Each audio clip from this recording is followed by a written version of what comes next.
Assalamualaikum warahmatullahi wabarakatuh. Perkenalkan, nama saya Siti Sofia dengan NIM 0450835156. Di sini saya akan presentasi pengolahan donat. Ini untuk PowerPoint yang sudah saya bikin. Subbab di sini ada 5. Yang pertama itu ada pendahuluan, kedua ada metode, alat, bahan, diagram alir pengolahan. Yang ketiga hasil, pengamatan dan interpretasi hasil. Keempat dokumentasi, dan kelima kesimpulan. Yang pertama ada pendahuluan. Fermentasi mempunyai pengertian aplikasi metabolisme mikroba untuk mengubah bahan baku. Salah satu contoh pembuatan bioteknologi dalam kehidupan sehari-hari adalah donat. Donat merupakan suatu makanan seperti roti yang berbentuk bulat dengan lubang di tengahnya dan proses akhir pengolahan dengan cara digoreng. Salah satu bahan baku donat yang paling penting dalam proses pembuatan donat yang lembut adalah ragi. Ragi adalah mikroorganisme hidup yang berkembang biak dengan cara memakan gula. Ragi biasa kita temui dalam bentuk cair atau butiran. Fungsi utama ragi adalah mengembangkan adonan. Pengembangan adonan terjadi karena ragi menghasilkan gas karbon dioksida atau CO2 selama fermentasi. Gas ini kemudian terperangkap dalam jaringan gluten yang menyebabkan donat bisa mengembang. Selanjutnya ada kedua, yaitu metode. Alat dan bahan. Alat yang digunakan yaitu wadah atau mangkok kecil, baskom besar, sendok dan spatula, timbangan, serbet atau plastik penutup, loyang, penggorengan, kompor. Alat ukurnya yang dibutuhkan yaitu penggaris. Untuk bahannya ada tepung protein tinggi 300 gram, terigu protein sedang 60 gram, tepung maizena 40 gram, gula pasir 40 gram, garam 2 gram, ragi instan 4 gram, baking powder 1/4 sendok teh, margarin 50 gram, air dingin 180 ml, susu kental manis 40 gram, telur 1 butir, dan minyak untuk menggoreng. Selanjutnya, masih dalam subbab metode, ini ada diagram alir proses pembuatan donat. Yang pertama itu semua bahan ditimbang, pastikan indikator berada pada angka 0 sebelum mulai menimbang. Yang kedua, wadah atau baskom disiapkan dan bahan kering dicampurkan aduk hingga merata. Yang ketiga, dilakukan pencampuran secara bertahap, ditambahkan susu kental manis pada adonan lalu diaduk. Ditambahkan telur yang sudah dikocok lepas lalu diaduk. Air ditambahkan lalu diaduk, ditambahkan juga margarin, aduk, tambahkan garam, aduk. Selanjutnya, adonan diaduk hingga kalis. Jika sudah kalis, dilakukan pengamatan. Kemudian wadah adonan ditutup dengan serbet bersih yang telah dilembabkan atau dengan plastik wrap lalu didiamkan selama 30 menit pada suhu ruang. Selanjutnya, setelah adonan mengembang, adonan dikempeskan menggunakan spatula. Adonan dibagi menjadi beberapa bagian dengan berat yang sama, 45 gram.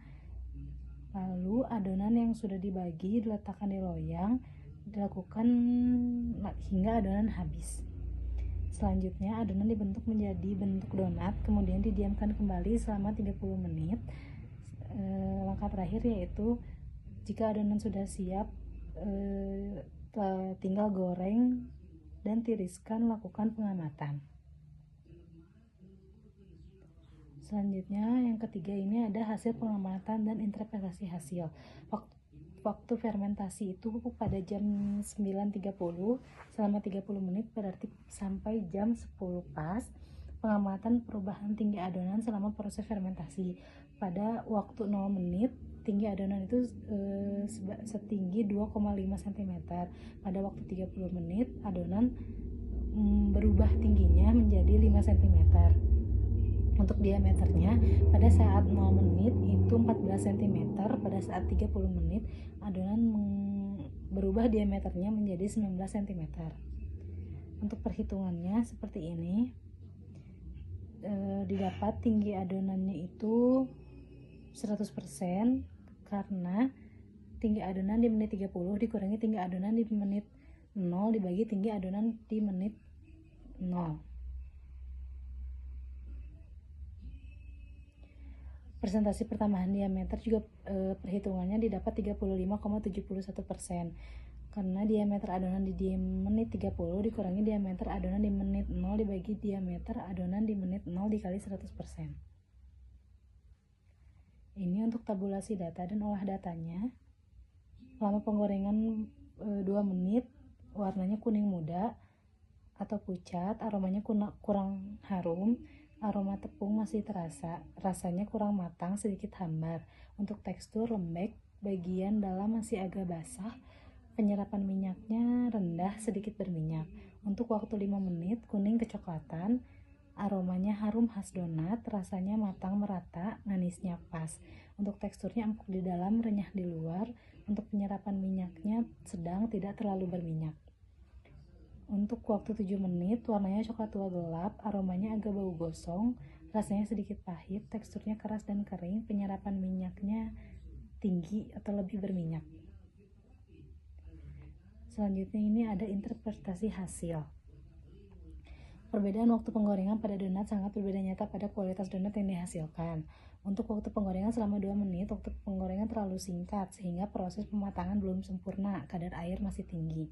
Untuk waktu penggorengan selama 5 menit, waktu penggorengan optimal, menghasilkan kualitas donat terbaik. Struktur donat sudah terbentuk sehingga minyak yang terserap juga tidak berlebih.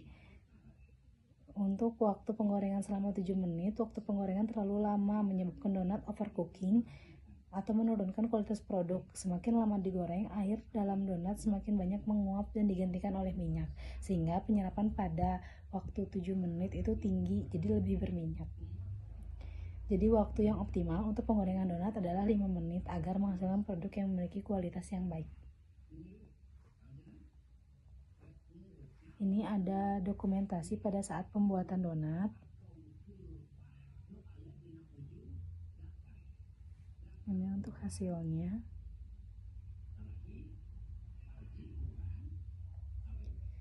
Kesimpulannya, pembuatan donat merupakan salah satu contoh penerapan bioteknologi melalui proses fermentasi yang memanfaatkan ragi untuk mengembangkan adonan. Selama fermentasi 30 menit, terjadi peningkatan tinggi adonan sebesar 100% dan diameternya sebesar 35,71%, yang menunjukkan bahwa ragi bekerja dengan baik dalam waktu penggorengan juga berpengaruh terhadap kualitas donat.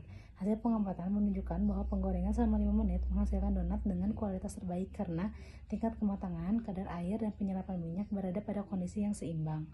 Dengan demikian, keberhasilan pembuatan donat sangat dipengaruhi oleh proses fermentasi dan waktu penggorengan yang tepat. Cukup sekian presentasi pembuatan donat dari saya. Mohon maaf apabila ada kesalahan kata. Assalamualaikum warahmatullahi wabarakatuh.